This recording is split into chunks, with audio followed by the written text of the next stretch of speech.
What's up everybody, welcome back to another BTD gaming video, and today we're going to be taking a look at Gravekeepers and how it fares in this very specific Master Duel format.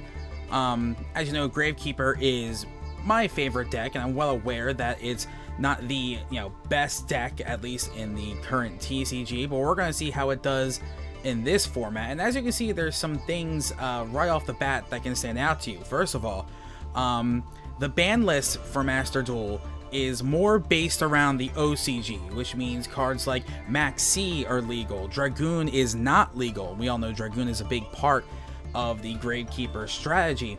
And other cards are semi-limited and things like that. So we're just going to break down this deck and see what we have here. First and foremost, the big elephant in the room, if you've been playing through ranked duels here on Master Duel, you've probably seen a lot of Max C. Max C is the best hand trap in the game. I mean, let's be honest here. It can really keep combo decks in check, so you kind of just need to splash it into any deck you're playing. Now,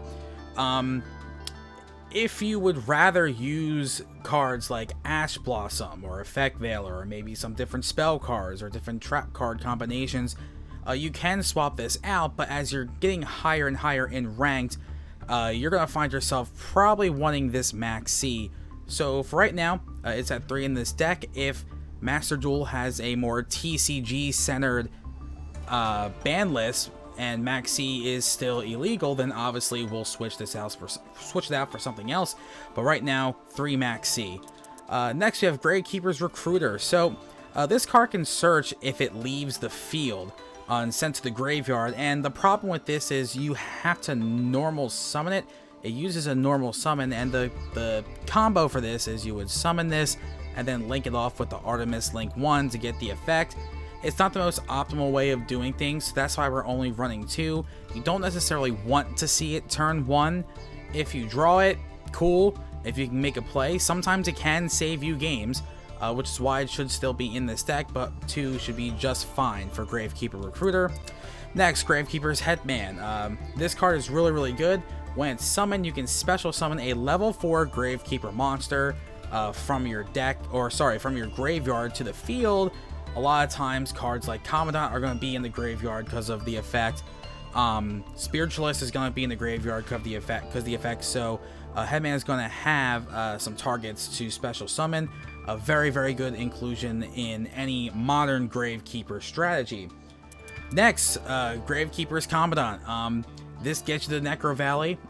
It's very key that you get to Necro Valley, and all you have to do is discard him to the graveyard, get your Necro Valley, and again with Headman he can come back. He can also be used as fusion material for Spiritualist as well. So Commandant, probably the best monster in this build. So moving on, we have Gravekeeper Spiritualist. So this is how you're going to facilitate the fusion summon of the Gravekeeper Supernaturalist, and we'll talk about that card in a minute.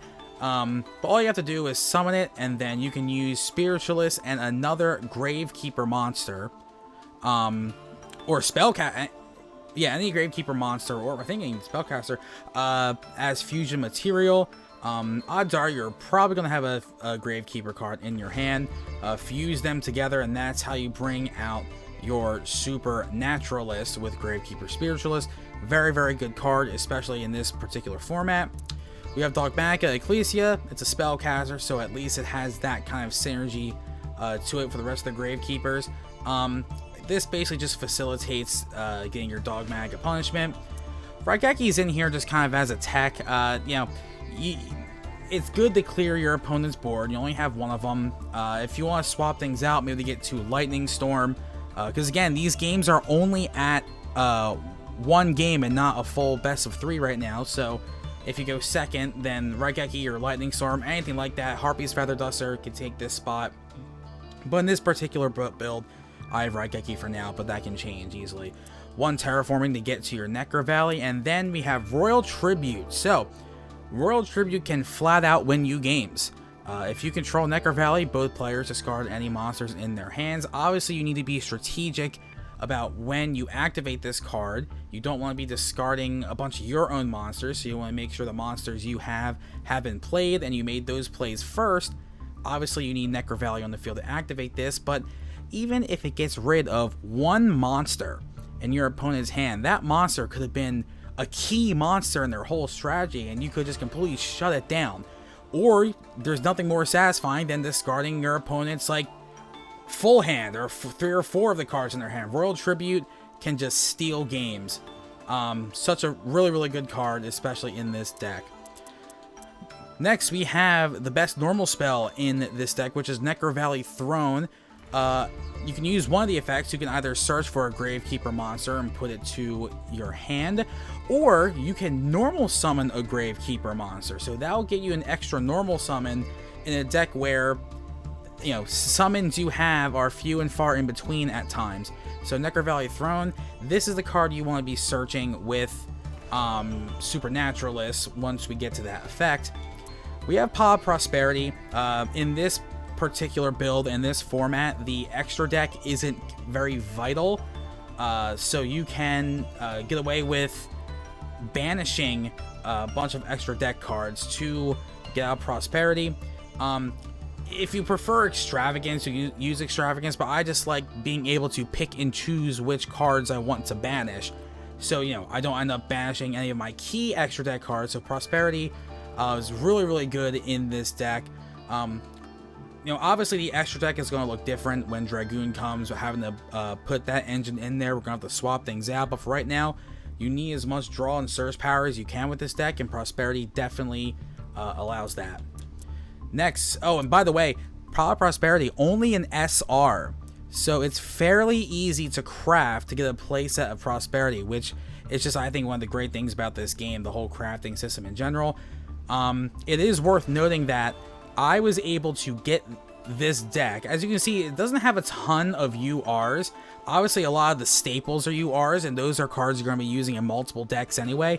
You know, I was able to get this deck very easily and really run it out very early in like the early ranked duels. So just a big shout out to the craft system overall in Master Duel. Next, we have Necro Valley, kind of the poster boy of the deck.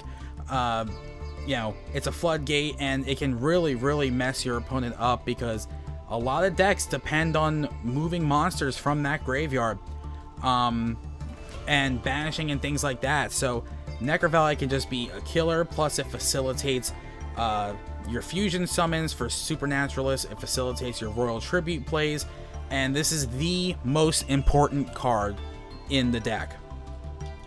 Next, we have Hidden Temples of Necro Valley. I only have 2 because, you know, it comes up sometimes. If you want to swap this out with something else, maybe a more control kind of trap like Crackdown, or maybe more hand traps like Ash, or spells like Forbidden Chalice or Forbidden Droplet, things like that, I understand. But this, if you can really lock your opponent out of a lot of plays, because you'll have Necro Valley, especially with Necro Valley and Supernaturalists on the field, you can activate Hidden Temples, and then they can't special summon unless they're playing Gravekeeper, obviously, but you still can. So Hidden Temples is very good. It's not like a required inclusion. I think you'd be okay swapping it with other things, but I like it in this particular format. We have Call by the Grave, which in this format is at 2, so you want to be running that to, you know, stop Max C plays, stop Ash plays, so that you can keep making the plays you need, especially in a deck that requires a lot of searching. Next, we have Infinite Impermanence, just a good hand trap to have. Dogmatic, a punishment to control the board, destroy monsters. Again, you're not using the extra deck that much, so being locked out of the extra deck for a turn isn't the end of the world in this deck, so punishment is a very good inclusion. And we have Imperial Tombs of Necro Valley, which if both a Gravekeeper monster and Necro Valley are on the field, you negate the activation of a spell, trap, or monster effect. Just a good card to have. So that's the main deck. Let's get into the extra deck. And again, like I said, the extra deck isn't the most important aspect of this deck, except for a couple cards. So if there seems to be just some like random cards in here, that's why. Obviously, if Dragoon comes to the game, we'll be swapping a lot of these cards with cards like Anaconda and Dragoon, obviously. If you really want to, there's even some Xyz cards you can put in here if you want Zeus, but I don't know how much that's actually going to come up. But let's get into it. We have Elder Entity Entis for your Dogmatica plays to pop 2 cards in your opponent's field. Just a really good combo there. And we have Gravekeepers Supernaturalist. So if you get this guy out, he's very, very hard to deal with. First of all, when he's out and Necro Valley is on the field, he can't be destroyed by card effects, and your field zone spell can't be destroyed by card effects, which is Necro Valley, which means Regeki, nope. Harpy's Feather Duster, nope. Lightning Storm, nope. Dark Hole, nope. None of it works. So this guy has a lot of staying power, and also he gains 100 attack points and I think defense points. Attack and defense points, depending on the number of levels combined, times 100, so he can max out to either 3200 or 3300. So he's also a big guy on the field as well. So he's very hard to deal with once you get him out. And I have 2. If you want to take one of these more useless cards out of this extra deck to put a 3rd one, be my guest. You know, cards like Secure Gardna, Salamangreat Almirage, they won't come up. Again, you discard them for your prosperity. Artemis does come up though. Artemis is your spellcaster link 1. You link off Gravekeeper Recruiter, and that will activate Gravekeeper Recruiter's effect. I have 2 in here. You know, it's not very often you'll use both of them. So if you want to discard one of them for your Recruiter, you can go right ahead. Or your prosperity, you go right ahead. You know, cards like Jadal Construct, Cherubini, even Halka-Fibrax, Invoker of Madness, all fodder for prosperity or extravagance, depending on what you're playing.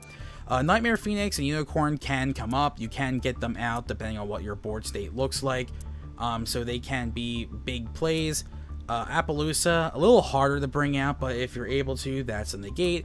And Access Code Talker, again, if you have enough resources on the board to get this guy out, you can take a game. It doesn't happen often, but who knows.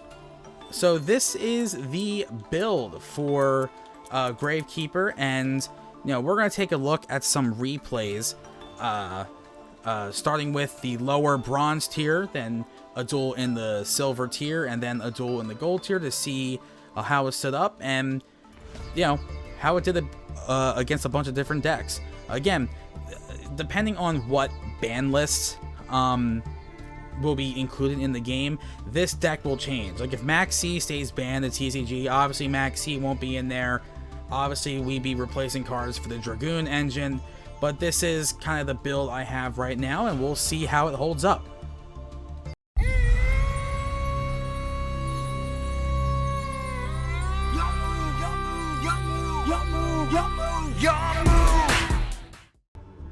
Alright, so we're going to start in bronze tier, the lower tier here in Master Duel, and you know, the decks aren't as powerful in this tier, but we'll see how Gravekeeper holds up. Not a bad hand.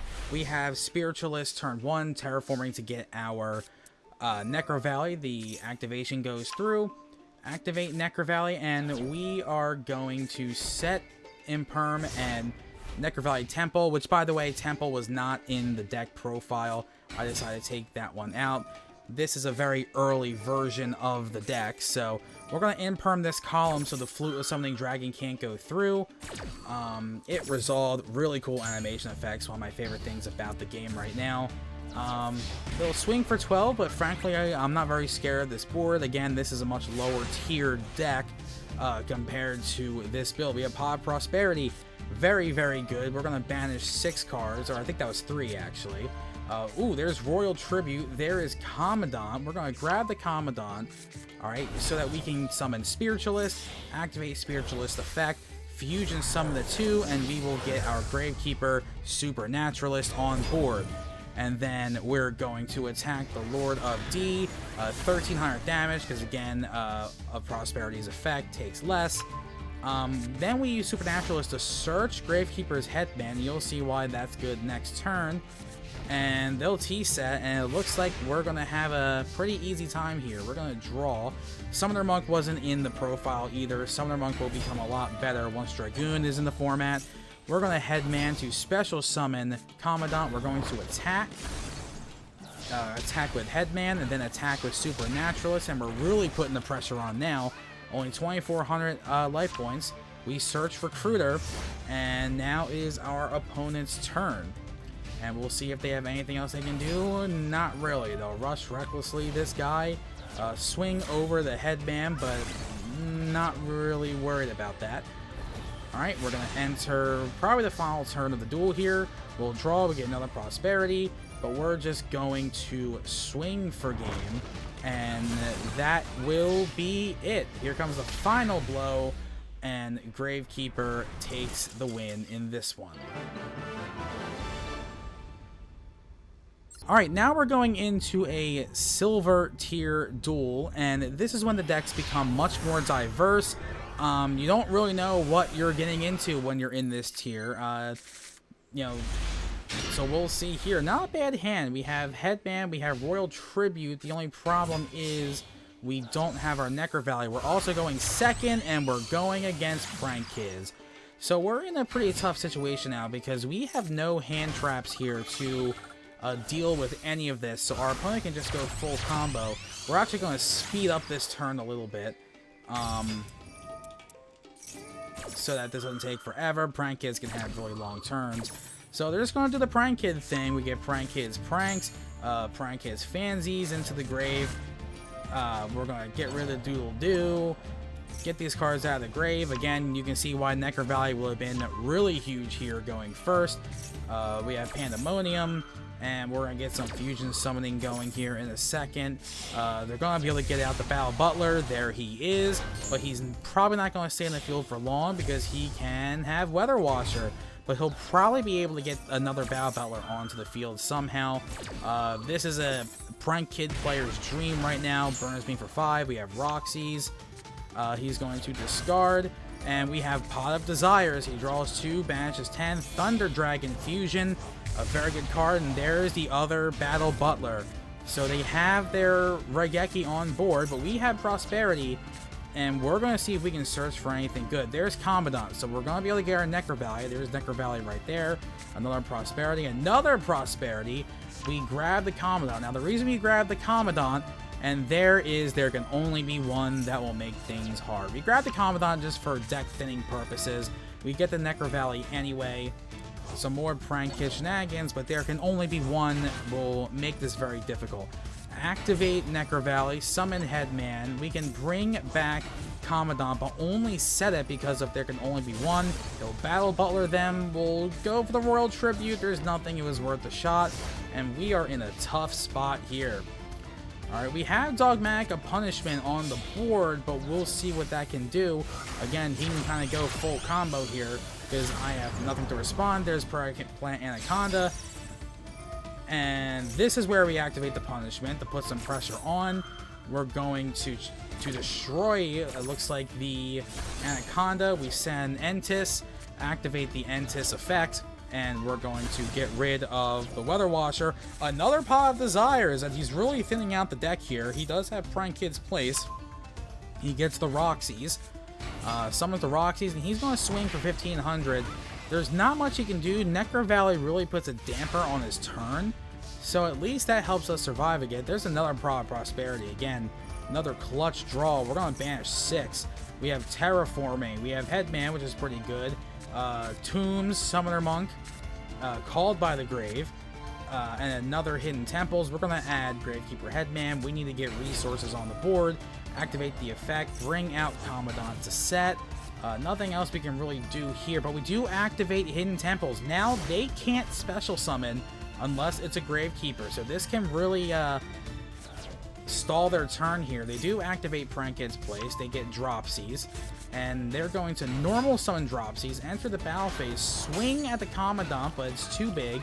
There can only be one, gets rid of the Commandant, but we attack the Headman, and there goes Hidden Temples. And now we kind of need to start from square one here because some more plays are online. Just to check, his deck only has 3 cards left. So if we can hold on here, he could possibly deck out. Let's just hope he doesn't have any game-ending combos. We still have 6,000 life points left, so we're in a pretty good spot.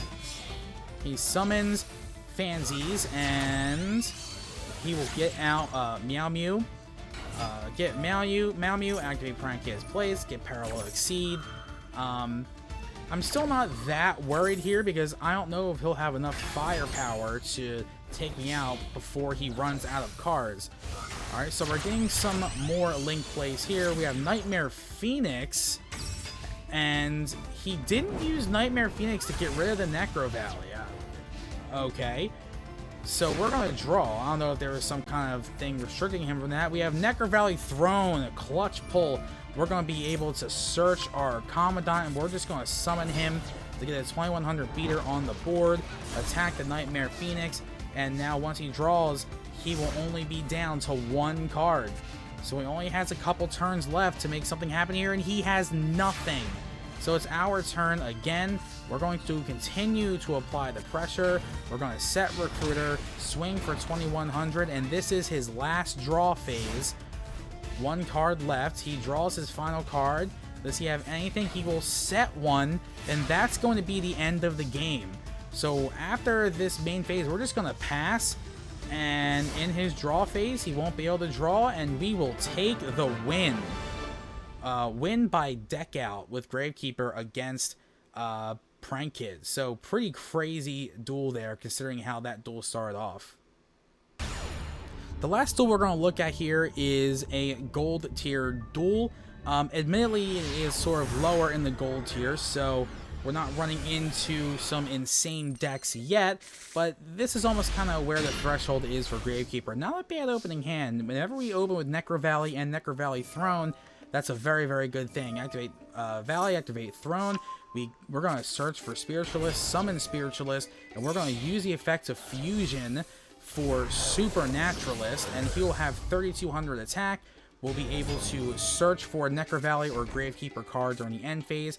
We're naturally going to add Throne because we want our Searcher and we want to thin out the deck. Let's see what his thing, and we're going up against heroes.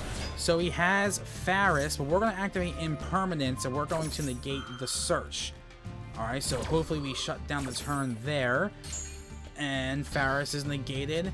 But he has Stratos, so he'll get a search anyway. That's not good. So some plays are happening here. Mask change. And he is going to bring out Mass Hero Anki and swing for 1400 direct attack because of his effect. It is our turn though, and we still have the biggest monster on the board. Royal Tribute Shoes. We're going to activate it, and it gets rid of his entire hand. Oh my goodness, that is humongous.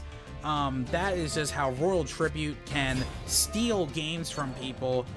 Now he has to hope for a good top deck. We're going to Gravekeeper Headman this Spiritualist, and we're going to get another Supernaturalist on the board just as another 3200 beater. And our opponent is in a very bad spot here. 2 large monsters. One of them can search for a Gravekeeper card. We'll get Necro Valley Throne again, or Necro Valley card, obviously. So unless he gets the great top deck, let's see. Oh my gosh, he gets reinforced with the army into Stratos, so he might have a combo here. This is kind of a last-ditch effort. He grabs a Dusted Gold. Interesting. He'll use a Dusted Gold. He'll get Dark Calling.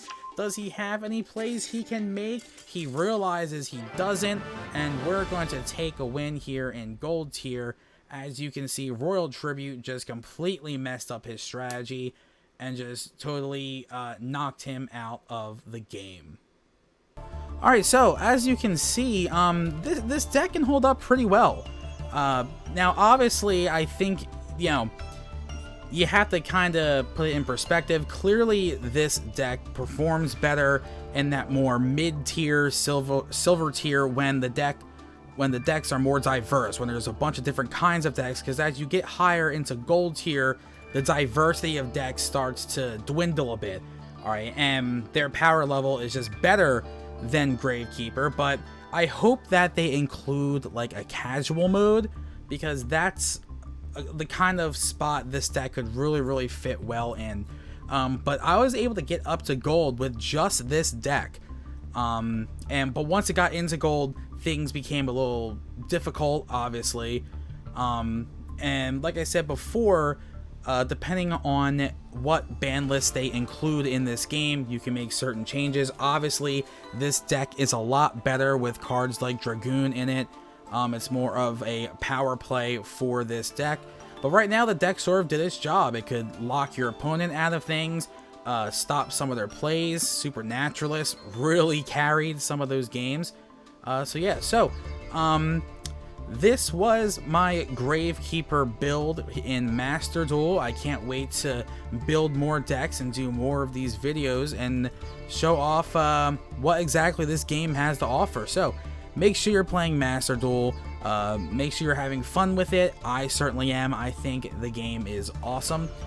And yeah, so I will see you on the next one later.